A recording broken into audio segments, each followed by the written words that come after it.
I just give this man's record, and I want to say, Mr. Welch, that it has been labeled long before he became a member, as early as 1944. Senator, may we not drop this? We know he belongs to the Lawyers Guild. And Mr. Cohn nods his head at me. I did you, I think, no personal injury, Mr. Cohn. No, sir. I meant to do you no personal injury. And if I did, I beg your pardon. Let us not assassinate this lad further, Senator. You've done enough. Have you no sense of decency, sir? At long last, have you left no sense of decency? I know this hurts you, Mr. Welch. I'll say it hurts. May I say, Mr. Chairman, as a point of personal privilege, I'd like to finish this. Senator, I think it hurts you too, sir. I'd like to finish this. I know Mr. Cohn would rather not have me go into this. I intend to, however, and Mr. Welch talks about any sense of decency. It seems that Mr. Welch is pained so deeply, he thinks it's improper for me to give the record, the Communist Front record, of the man whom he wanted to foist upon this committee. But it doesn't pain him at all. There's no pain in his chest about the attempt to destroy the reputation and take the jobs away from the young men who are working in my committee. And Mr. Welch, if I have said anything here which is untrue, then tell me. I have heard you and everyone else talk so much about laying the truth upon the table that when I heard it was completely phony, Mr. Welch, I've listened to you now for a long time, to saying now before sundown you must get these people out of government. So that I just want to have it very clear that you were not so serious about that when you tried to recommend this man for this committee. But the point is, Mr. Chair, I would like to say again that he does not believe Mr. Welch recommended Mr. Fisher as counsel for this committee because he had, through his office, all the recommendations which were made and does not recall any of them coming from Mr. Welch, and that would include Mr. Fisher. Well, let me ask Mr. Welch. You brought him down, did you not, to act as your assistant? Mr. McCarthy, I will not discuss this further with you. You have sat within 6 feet of me and could have asked me about Fred Fisher. You have seen fit to bring it out, and if there is a God in heaven, it will do neither you nor your cause any good. I will not discuss it further. I will not ask Mr. Cohn any more witnesses. You, Mr. Chairman, may, if you will, call the next witness. That's an utterly compelling moment in the dramatic McCarthy hearings, the two exchanging words there, Joseph McCarthy and Joe Welch, captured not only on American television, but in what I consider to be one of the great documentaries of all time, Point of Order, by filmmaker Emile de Antonio. And that opens up tonight's edition of the movie program on Public Radio KCBX. It's Take Two. We're glad you're there. Across the aisle from me, always a seeker of the absolute truth, it's Bob Whiteford. And across the aisle from me, the Cecil B. DeMille of cinema, the one, the only, back after a long absence, and boy, are we glad to have you back, Jimmy. Jim Dee. Great to be here, Bob, and really excited about tonight's show because we're dovetailing off perhaps one of the most controversial and most phenomenon that's occurring right now on the, just say at the beginning of the summer season of 2004, the fact that Michael Moore's film Fahrenheit 9/11 is breaking records, and who would have thought that a documentary would be a blockbuster during a summer, and then the multiple controversies surrounding the film, not only about is it a documentary or is it propaganda, is it a combination of the two, and all the questions surrounding this controversial film, breaking records, the highest grossing documentary ever. It's the movie biz always surprises me. Well, what's amazing about this, and I think we were listening earlier to a bit on All Things Considered, talking about Fahrenheit 9/11. They used the word phenomenon, and it is. Here it is, top grossing film, $21.8 million. It played on 868 screens. Because some people didn't like the message and went out and tried to intimidate theater owners. And guess what? By the end of the 4th of July, it's going to be playing in 2,000 theaters. Oh, well, I guess that worked. Amazing. Well, we of course, Bob and I talked about this phenomenon, and we just looked at each other and said, we've got to do a show on documentaries. Little did we know that taking on a subject such as that is huge, and the more we talked about it, I think we're going to have a two-part show. In fact, other than perhaps opening up the phone lines latter part of the program, and if you've seen Fahrenheit 9/11, if you want to talk about it, that's fine. But we're going to go back to the beginnings of not only documentaries, but cinema itself, to try to define what a documentary is, since there seems to be some some controversy about what a documentary is. And also talk about some pivotal films along the way, going back to the early days of cinema up until perhaps the 60s, into the 70s. Next week, we'll go a little bit further. So, folks, you want to know from the Film Encyclopedia by Ephraim Katz. Here is your definition of documentary, and don't have to be too long-winded about this. In the broadest sense, a factual film depicting actual events and real people. There you go. Your home movies where you took a trip with the family, you could call that a documentary. And interestingly enough, it also says the term was first used by John Grierson in a review of Robert Flaherty's Moana in the New York Sun in February of 1926. It was derived from the word documentaire, a term used by the French to describe travel films.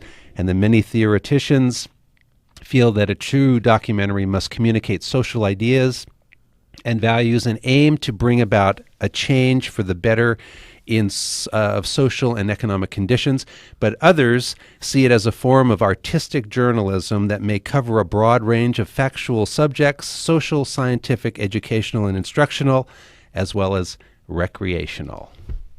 There you go. That about covers it all, Jimmy. Yeah, and I think all the films we'll be talking about tonight, and perhaps later with Fahrenheit 9/11, I think they fit this definition. I would think so. Well, talking about point of order, what's fascinating about this documentary, and this came out in 1963, and it was actually culled from many hours of the Army McCarthy television hearings in 1954. And what we have here is everyone speaking in their own words. There's nobody narrating it. There's nobody. There's. I guess the only way the point of view is being manipulated is through the editing, and this is a fascinating record of the Army McCarthy hearings, and you get to see Senator Joseph McCarthy and the attorney representing the Army, Joseph Welch, and we all know him as the star of Otto Preminger's Anatomy of a Murder, playing the judge. But they're just speaking in real time, in their own words, and the movie ends when the gavel struck and McCarthy's still ranting on and everybody gets up and leaves. That is it's a fascinating piece. And what's interesting about it, folks, it reveals how television has, even back in the 50s in its infancy, was a major tool in trying to manipulate people's opinion. That's the subtext of this cinematic documentary. And it shows how the obvious theatrics of Senator McCarthy, how he's trying to manipulate people at home in front of their Dumonts, waiting for the honeymooners to come on. So fascinating start to the show, Jimmy, and that's a great and very comprehensive definition of documentary film.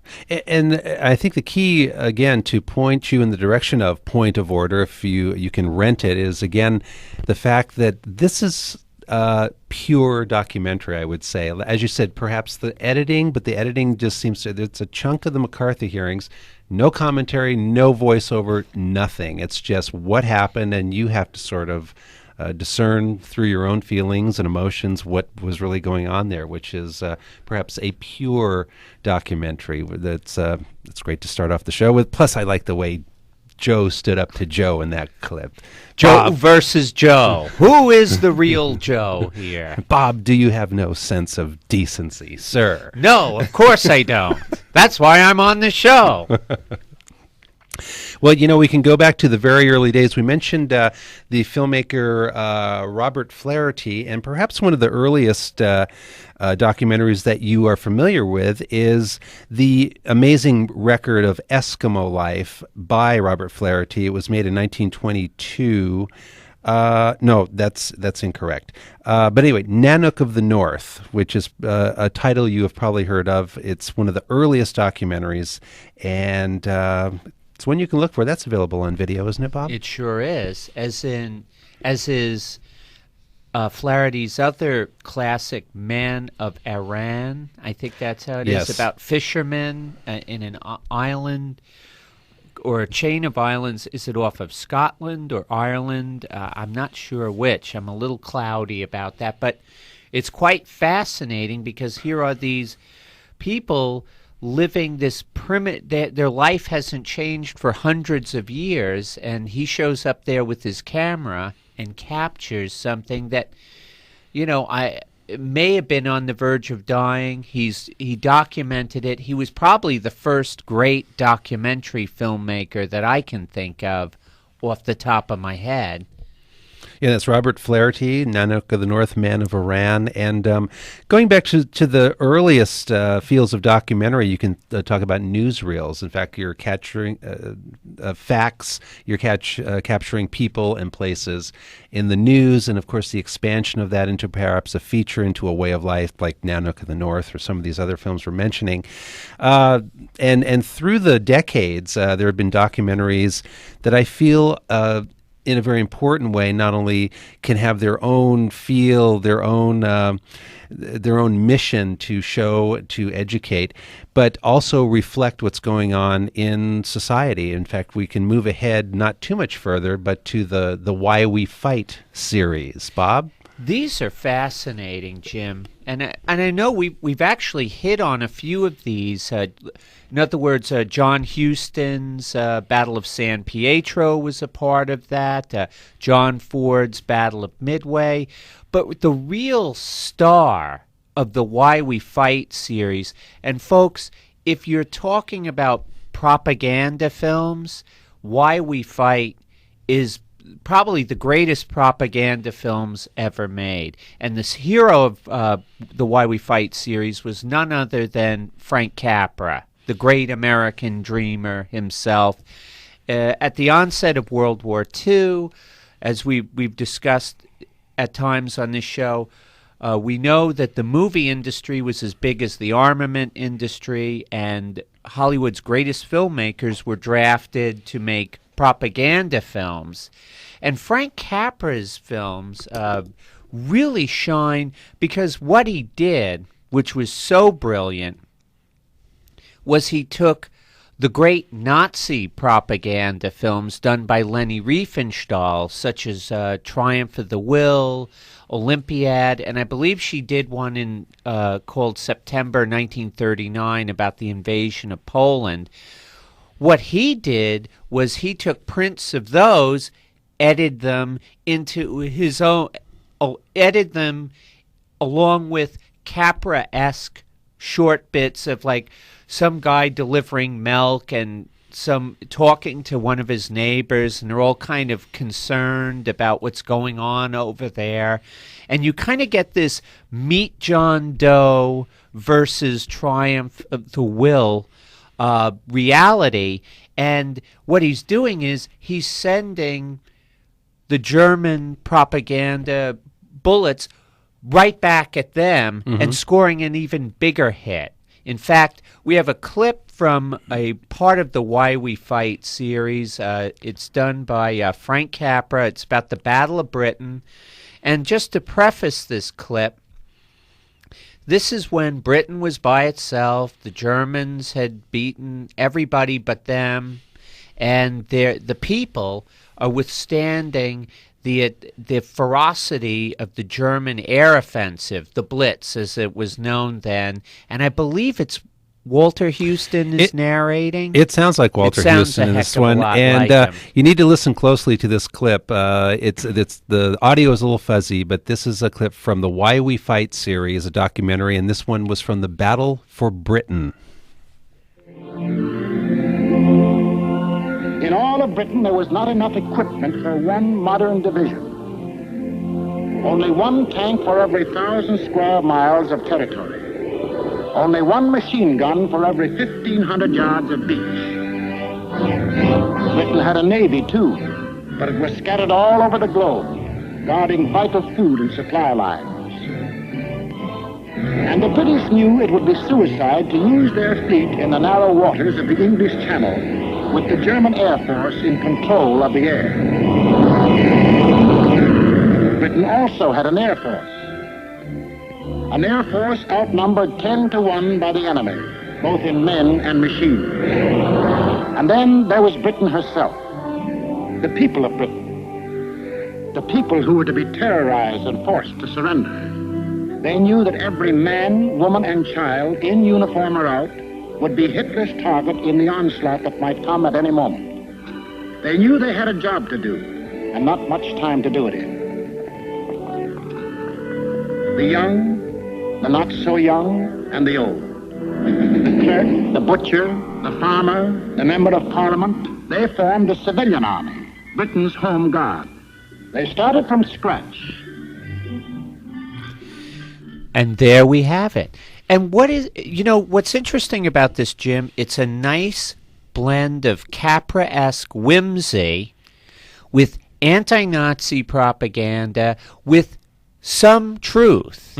And they're all kind of weaved together to form an idea that these are people, they're standing up to this brutal war machine, and it's the little guy taking on the big guy, and the big guy started it, and these are people that we are saluting, and it's a very effective piece. It's interesting how in that clip from Why We Fight, it just goes on to explain how defenseless Britain is against the Nazis. And when our audience is unfortunately missing the visual part of this, but when the narrator, who sure sounds like Walter Houston to me, says the victims, they're young, they're old. I mean, can you imagine that here's Nazis, and then they'll show a picture of a baby sort of, going to mommy, and it's very powerful imagery. In fact, when we were talking about this today, Bob, you were likening the Why We Fight series more to a Michael Moore type of documentary. Precisely. I think this, and I'm speaking cinematically here, of course, yes. Stylistically, I think Michael Moore learned a lot from the old Why We Fight series, the Frank Capra series, in terms of how he presents his stories, how he presents his perspectives. When I saw Fahrenheit 9/11, there were certain points where I kind of felt like his influences were directly from the Why We Fight films. Wow, interesting. Because he's using mostly footage that's been shot by various networks and whatnot, and he's playing back the words of the protagonists, i.e. George Bush and his administration, and he's letting them say it in their own words and challenging them through their own words. And that's, to me, it seemed very similar. And Yes. I kind of like that, personally. Yes, yes.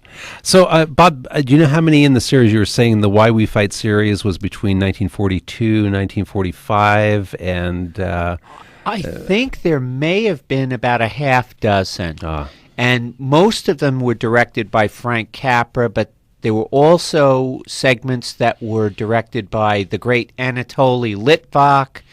I believe John Ford and John Huston may have had a hand in some of it as well, but it was pretty much dominated by Frank Capra. Well, let's move ahead to the next decade, because we're talking about documentaries tonight on the movie program Take Two. And here's a film I believe came out late 70s, early 80s, but does sort of look at the 50s. And this is a film, Bob, that I was thinking Michael Moore must have seen, because there's no commentary in this film whatsoever, like what Michael Moore does, but still the feel of the Atomic Cafe, put together by Kevin Rafferty and a couple of other filmmakers. It's sardonic. It's also very funny, and it's one of those combinations where you put all of the we're going to have a clip from Harry Truman talking about the atomic bomb. We'll have a talk about with some generals regarding some bomb tests. And in retrospect, it's this is what was going on in the 50s. On the other hand, it's chillingly, darkly humorous, especially when you hear some of the clips that we're going to play. You know what's fascinating about this film, Jim? I got to weigh in on this. How meticulously researched it is. Mm-hmm. What it is it's a compilation of shorts, and some of it's newsreels, some of it's propaganda put out by the government saying, the atom can't hurt you. But the way it's done, methodically, it goes from 1945 with the dropping of the atomic bombs on Hiroshima and Nagasaki and the end of World War II, all the way through to probably about the early 60s with the end of atmospheric testing. But it just seems to follow year by year. The Korean War's in there, and all these kinds of interviews. A clip from this that really blew my mind. In 1988, Michael Dukakis ran for president against George Bush the First and was defeated. His running mate was Lloyd Benson. Oh, yeah. And there's a clip of him in the Atomic Cafe saying he was at that time a young congressman, maybe his first or second term, and he's talking about dropping nuclear waste, atomic waste from airplanes into the Yalu River and poisoning North Korea, and saying it with a straight face. And you're sitting here going, what is going on here? He can't be serious. But in 1951 or 50, when the Chinese were coming across the Yalu and attacking the Americans, and it was heading for a disaster, people were saying stuff like that. And this film is fascinating in that it's just catching people just speaking in their own words. Yeah, that juxtaposition of a couple of clips we'll play for you, the fact that we're talking about weapons of mass destruction, and then, of course, they'll play you the duck and cover song that you were sung to when you were in school, because, getting under the desk and covering your head, that'll save you from the nuclear holocaust. Here is a clip from the Atomic Cafe. It's the voice of Harry Truman.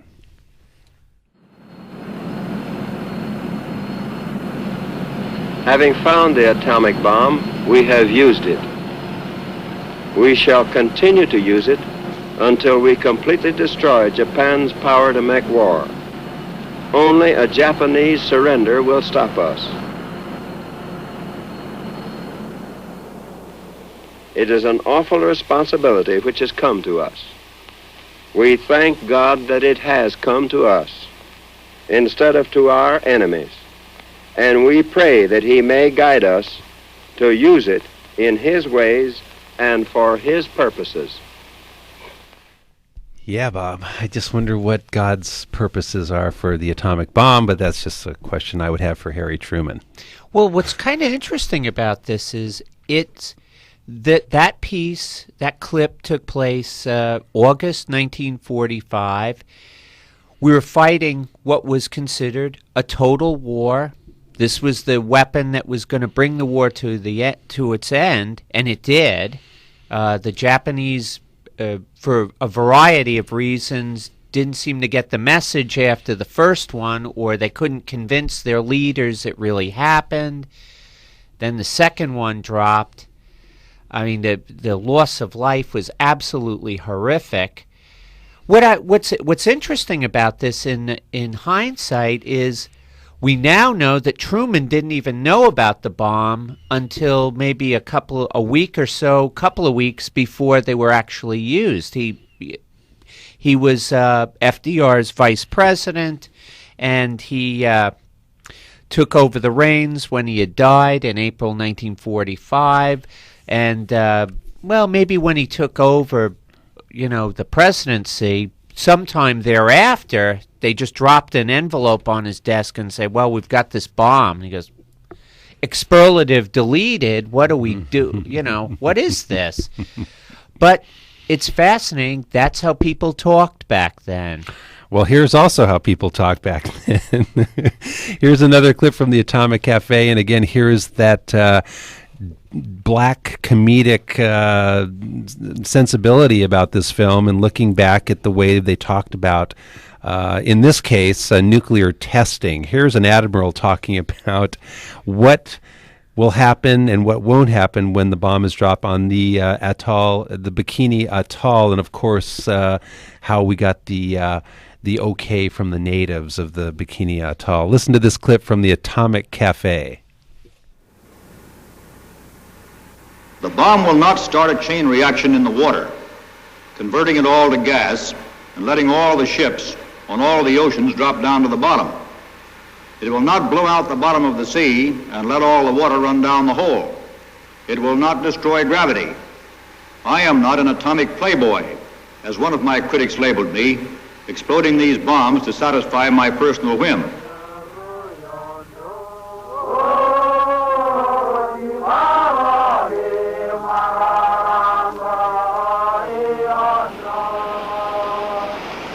And thus the natives expressed to the people of the United States their welcome, despite the fact that the atoll of Bikini may be utterly destroyed come July the 1st. But to the natives, in their simplicity and their pleasantness and their courtesy, they're more than willing to cooperate, although they don't understand the world of nuclear energy any more than we do, and though they have no way of understanding what the test is all about.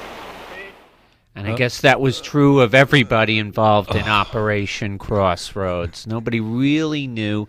I wonder if they would say the same thing about having to make the sailors go on board these ships after they had been blown up by the atomic bomb. I think there were actually two. One was an airburst and one was underneath the ocean. I mean, I think this admiral would have fit in great in Dr. Strangelove. Oh, perfect. Not a nuclear playboy. Oh, my mind boggles at the possibilities. Well, Bob, it's so interesting you mentioned Dr. Strangelove, because when you listen to that last clip, I mean, these folks are legit. I mean, this is a real admiral talking about this nuclear test. This is a I don't know if it was an army training film or a film about their nuclear testing, but talking about how the natives were just so gentle and sweet, and the fact that we're going to blow their island to kingdom come. I mean, it's it's chillingly humorous in just a very strange way. And that exactly, that sentiment echoes throughout the 97 minutes of Atomic Cafe. You're touched and you're laughing at the same time. It's probably one of the most wonderfully schizophrenic film viewing experiences I've ever had. It's fat, and it's interesting history too, because people are saying it in their own words in the era that all of this was going down. Fascinating film, Atomic Cafe. We're talking documentaries on the movie program Take Two. Of course, with Michael Moore's documentary, Fahrenheit 9/11, breaking every record in the book pretty much for documentaries. Bob and I are going deep into the history and trying to pinpoint some pivotal documentaries for you to check out. We're going to head over to the concession stand, refill our popcorns. Back in a moment with more of Take Two.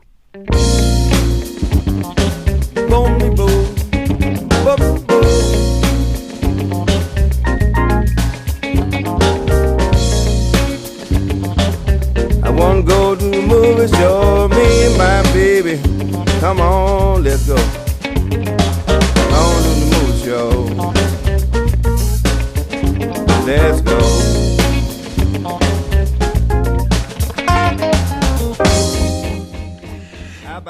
Funds for Take Two have been provided in part by Moore & Brothers Automotive, starring Frida, the dog of many alter egos who is always glad to sniff your tires.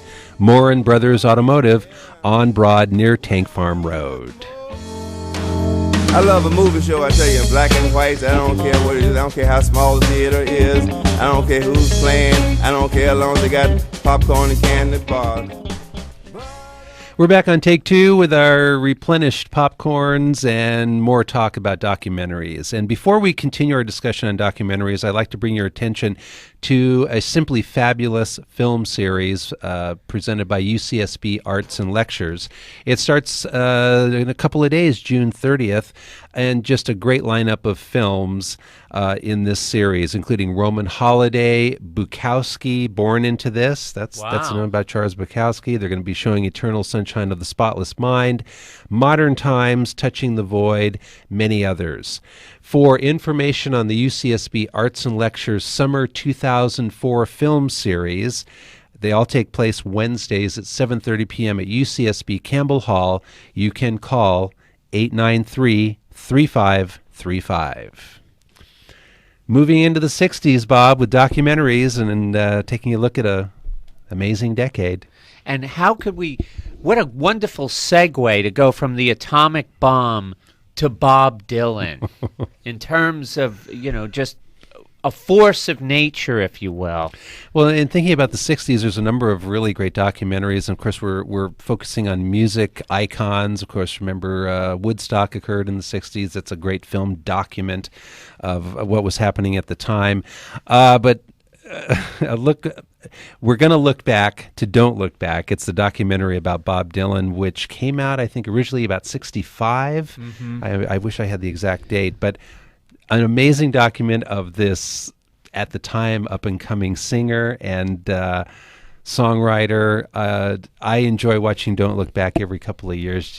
I'm a Bob Dylan fan, but the guy was so sharp, and we've got some great audio from Don't Look Back, which I think is just a great film document of this great performer. Absolutely, and it's at a critical time in his career when he put his acoustic guitar down and picked up his electric guitar. And there was especially overseas in England, there was a lot of rowdy-dow over it. How could you, and basically going from the folk singer to a rock icon. And he's pretty much fed up with hearing about it. Well, what I'm always amazed at this young Bob Dylan, you'll hear his voice on the clip that we have, but I mean, he looks like he's really young, but he does seem to have a real take on the surface of the media. He talks about truth. I mean, that's sort of what at the core of our show tonight. Here's Bob Dylan. And he's going to be interviewed by a reporter from Time Magazine. And if I was going to be interviewed by Time Magazine, I wouldn't do what Bob Dylan did. I can say it. This guy had guts. Here's Dylan and the Time Magazine reporter from Don't Look Back.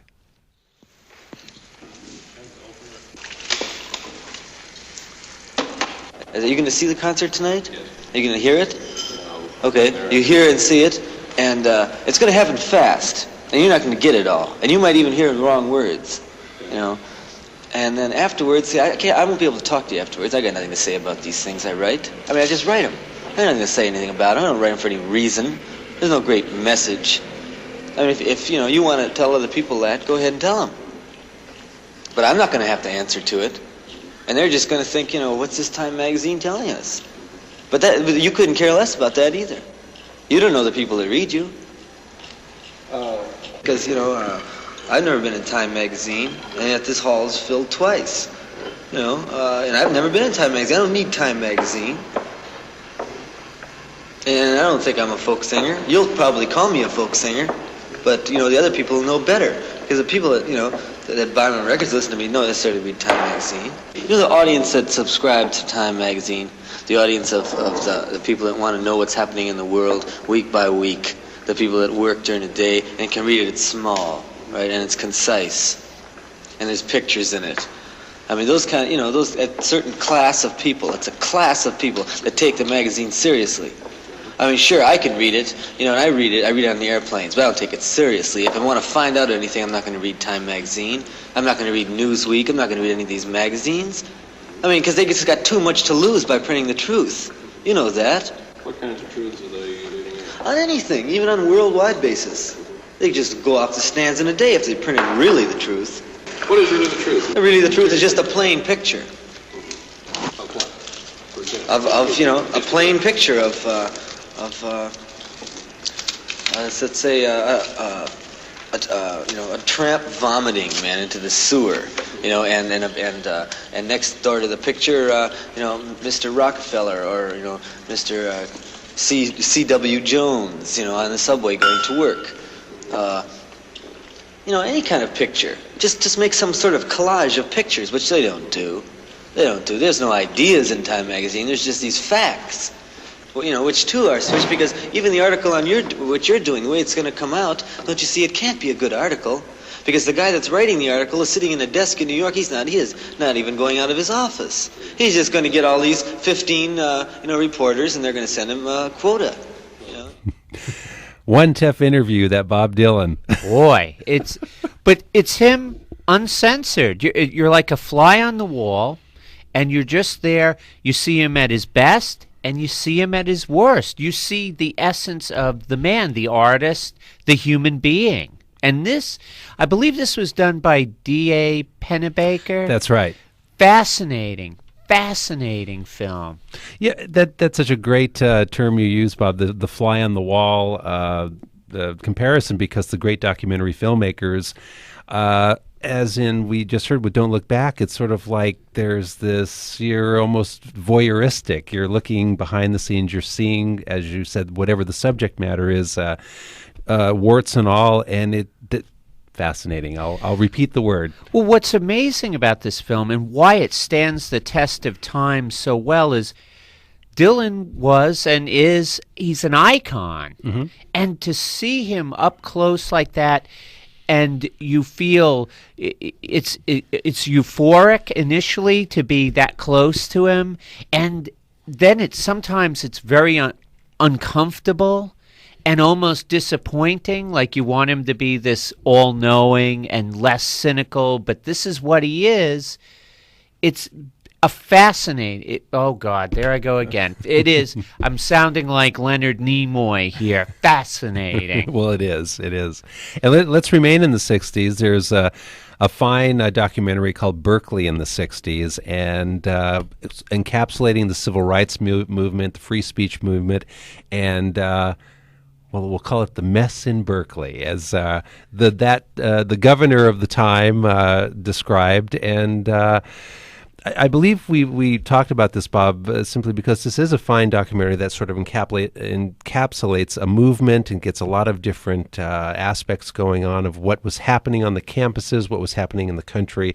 Really just a major upheaval with free speech, civil rights, and of course in the war raging in Vietnam. Want to play this? Want to introduce this next gem? Oh, well, I guess this would be a former actor turned politician. Of course, I'm talking about John Agar. No, I'm not. It's the 1966 gubernatorial race, and Ronald Reagan running for governor of California, and or maybe he'd just been elected. I'm not sure, but he's got some pretty strong opinions about what's going on at Cal State Berkeley, and he doesn't mince any words. Ronald Reagan walked onto the political stage as a candidate for governor in 1966. During his campaign, he found that attacking what he called the mess at Berkeley pleased the crowds. It began a year ago when the so-called free speech advocates, who in truth have no appreciation for freedom, were allowed to assault and humiliate the symbol of law and order, a policeman on the campus, and that was the moment when the ringleaders should have been taken by the scruff of the neck and thrown out of the university once and for all. He won by pandering to a citizenry that was outraged by what these terrible, insolent, ungrateful children were doing on the campuses. As a matter of fact, I have here a copy of a report of the district attorney of Alameda County. It concerns a dance that was sponsored by the Vietnam Day Committee, sanctioned by the university as a student activity, and that was held in the men's gymnasium at the University of California. The incidents are so bad, so contrary to our standards of human behavior, that I couldn't possibly recite them to you here from this platform in detail. But there is clear evidence that there were things that shouldn't be permitted on a university campus. Let me just read a few excerpts. The total crowd at the dance was in excess of 3,000, including a number of less than college-age juveniles. 3 rock and roll bands were in the center of the gymnasium playing simultaneously all during the dance. And all during the dance, movies were shown on 2 screens at the opposite ends of the gymnasium. These movies were the only lights in the gym proper. They consisted of color sequences that gave the appearance of different colored liquids spreading across the screen, followed by shots of men and women on occasion, shots where the men and women's nude torsos on occasion, and persons twisted and gyrated in provocative and sensual fashion. Wow, Bob. All I want to know is, where's the party? He didn't tell me where it was and what time it's going on. I want to get in on that action. You know, there's 2 aspects of this documentary, Berkeley in the 60s, that really struck me, Bob, was the fact that I think of Ronald Reagan in his presidential years as being, Ronald Reagan, and remembering the way he was when he was governor of California. A lot of fire, as we heard in that last speech, where he's not very happy with Berkeley. And in addition to that, the style of this documentary, Berkeley in the 60s, is much more similar to Michael Moore's take, in the fact they do show clips of actual events, but then there's comments of former Berkeley students and teachers, and it's their take on it. So you do have opinions about what's being shown in this documentary, which is a great documentary in my opinion. Absolutely. The power of that scene that we just played, I think it transcends a man running for governor. I think it really illustrated the divide, the generation gap, which was very much an issue there. Parents at war with their kids were at war with them, and that scene really captures it in its entirety. There, for generations to come that will look at this and go, well, what happened then? Why couldn't they get together? You see that scene and you realize that both sides are dug in and utterly intractable, and a confrontation is inevitable. And this confrontation, I mean, what Reagan describes there isn't even a political situation. It sounds like they were just having a big psychedelic dance. That's what we're noticing here with all of these old, from the Atomic Cafe, Don't Look Back, Berkeley in the 60s, here he is, Reagan's getting all wound up over 3 rock bands playing and films of gyrating belly buttons. We can laugh at that now because it's utterly ridiculous that anybody, but back in 1966, I guess, Dad's sitting at home sipping his Chivas Regal, watching first the war in Vietnam on the news and then trying to tune out to the Dean Martin show, and they're starting to get scared. Yeah. And they just don't understand that it's just people letting their yayas out, and they were doing the same things 20 years before to Tommy Dorsey, only it was 23 Skidoo, and they were wearing, saddle shoes and all that jazz, I mean, It's amazing. It really is. It really is. I highly recommend Berkeley in the 60s. There's a lot more than Ronald Reagan and what we've talked about. It's a fascinating documentary. I highly recommend it. Absolutely. Let's move on. We've got a film called Salesman. And let's face it, this is the one that put the Maysles brothers on the map as perhaps arguably, if not the greatest, one of the greatest documentary filmmakers in America, if ever. And this film, well, you know what, Jim? Let's play the clip. The clip is great, and then we can talk about the film. Yeah, if you listen to this clip, you have to guess. Oh, in fact, guess what they're trying to sell in this clip from the film Salesman. It's a fabulous business. It's a good business. All I can say to people who aren't making the money, it's their fault. Just keep that in mind. The money is out there, and go out and get it. I, for one, am sick and tired of haggling with you people and pleading with you to get you to do what's good for you and what's good for us. Instead of Friday and Saturday, instead of goofing off or playing gin rummy or poker, which I think is all very important, I think somebody that's out in that territory should go out, see if this church is in a good neighborhood or if it's in a Skid Row neighborhood, meet the priest, and if you're going to have a problem, see it in time to let us know so we can get another church.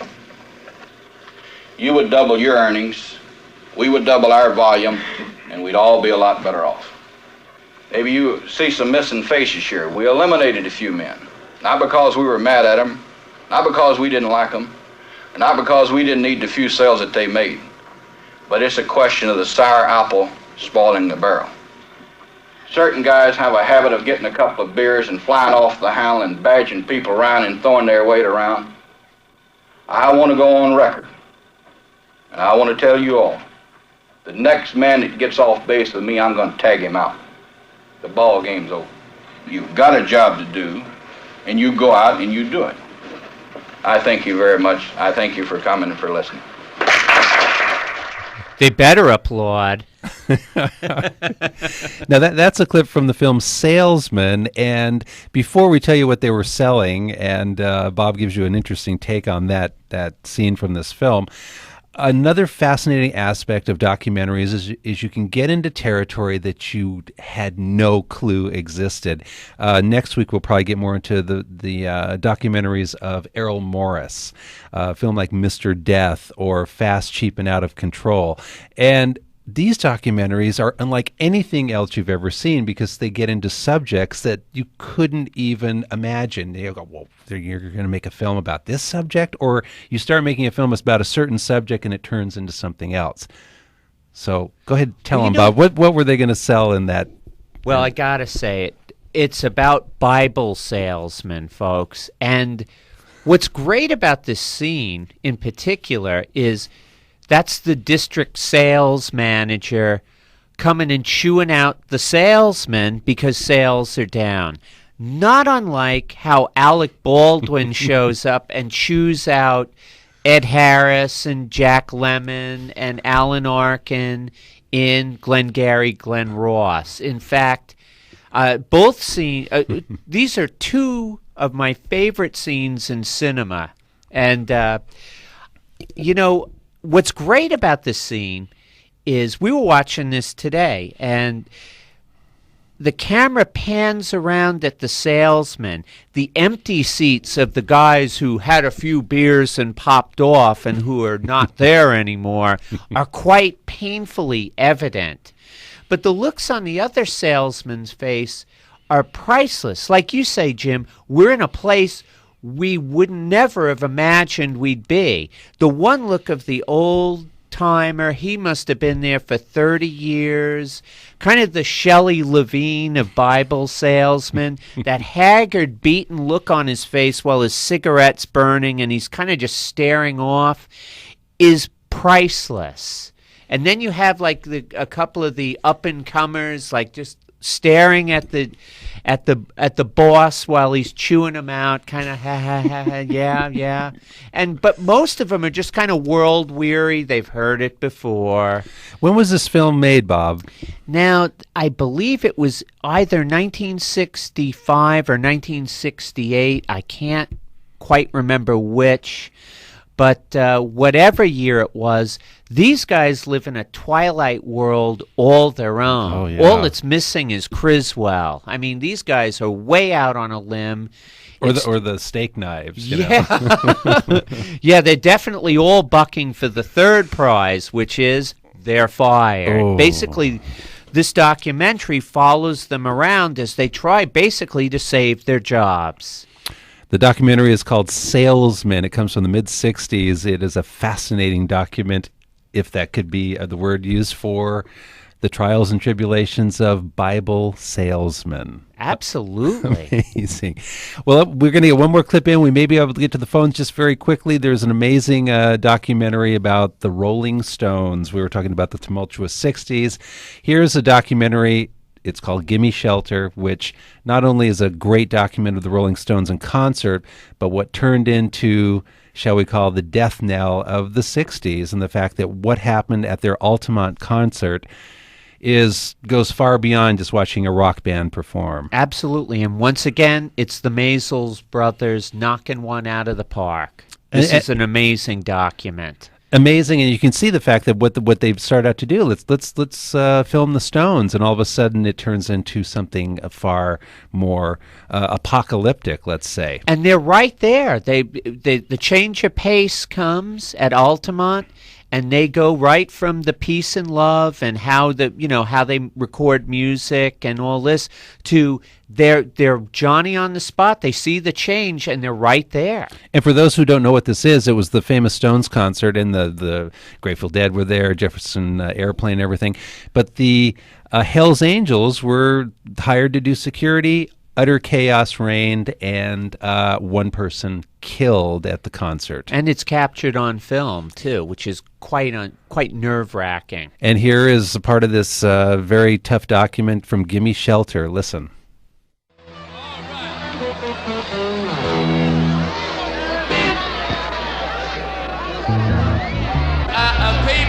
Who's fighting what for?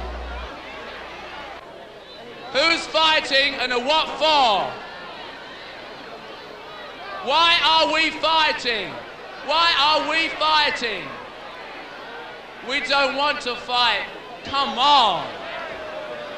Do we want? Who wants to fight? Who is it?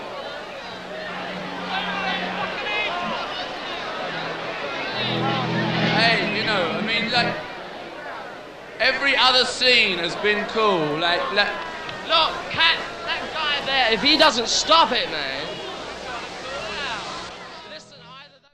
Mick, and that right at the end, it's Keith. Yes, and it's a powerful document. And again, the fly on the wall, the fly in the air, and you're watching this happen as it happens. It's something else. Well, you know what's amazing about this film, Jim? Something I hearken back to with Don't Look Back with Dylan. You're right there, and you feel the ugliness of the situation. You can feel the change in the mood in the area, and they do it with a very subtle scene. We were looking at this today too, where Mick's singing and prancing, and the Maysles, they're on him, but then they drift just off of him a little bit, and you just see this Hell's Angel holding his beer and just stare. He's looking at him, looking at Mick, and you could see this is trouble because these guys are from polar opposites, and they're not going to be able to bridge this whatever's between them at all. And it's quite telling, and it's all told in the angel's face. He's just looking at him, and you can see he's kind of checking him out. Well, not checking him out. He's looking him over. He's sizing him up. Maybe after he has a few more lucky loggers, he might take him down. Boy. Might punch him out, might break his jaw. Or not. He's trying to figure out what's in it, what kind of kicks he's going to get out of this. Yeah. And that's scary. It is scary, and when you think of or when you feel that tension when you watch Gimme Shelter, it's the sign, I think, of a great documentary filmmaker, that they're there, they're unflinching, they're capturing this truth, and it's it takes talent and guts to put this together and sort of be there in the thick of it and not flinch. Absolutely. Boy. Great film. Great film, Gimme Shelter. Well, folks, we don't have too much time left. We're going to give you a little preview of the area we're going to get into next week, because talking about documentaries as a result of the success of Fahrenheit 9/11, the subject of documentaries is so huge. We'll play you a clip from the great Errol Morris, who just won an Oscar this year for The Fog of War. He's been making very interesting and very strange documentaries for years. I'm going to play you a clip that's pretty self-explanatory from one of Bob and my favorite films, and one of the oddest films ever. It's called Mr. Death, and by Errol Morris. And here's a clip from that. We'll have more Errol Morris next week as well. This is from Mr. Death.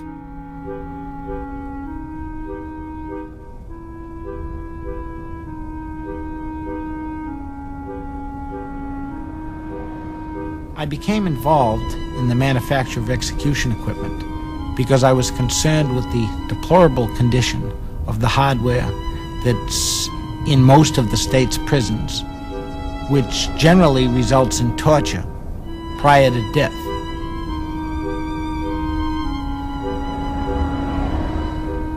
A number of years ago, I was asked by a state to look at their electric chair.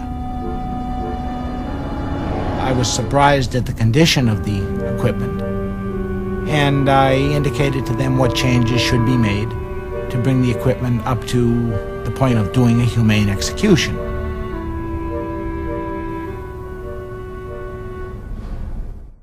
Ooh. Wow. That's from Mr. Death. It's by Errol Morris. We'll talk about that more next week. Yeah, definitely. Dr. Fred Leuchter. I know we did a show on Errol Morris a while back, Catherine and I did, but I think he needs to be revisited yet again. Especially in the context of documentaries. So, absolutely. Folks, we apologize. We had a lot to cover here about documentaries. We will be back again next week with part 2 of looking at the fascinating nonfiction film. And, of course, we can discuss the amazing movie that's broken all the records and is very controversial presently. That's Fahrenheit 9/11 by Michael Moore. I want to thank Hank for being the ultimate projectionist. And I just want to say thanks for listening, folks.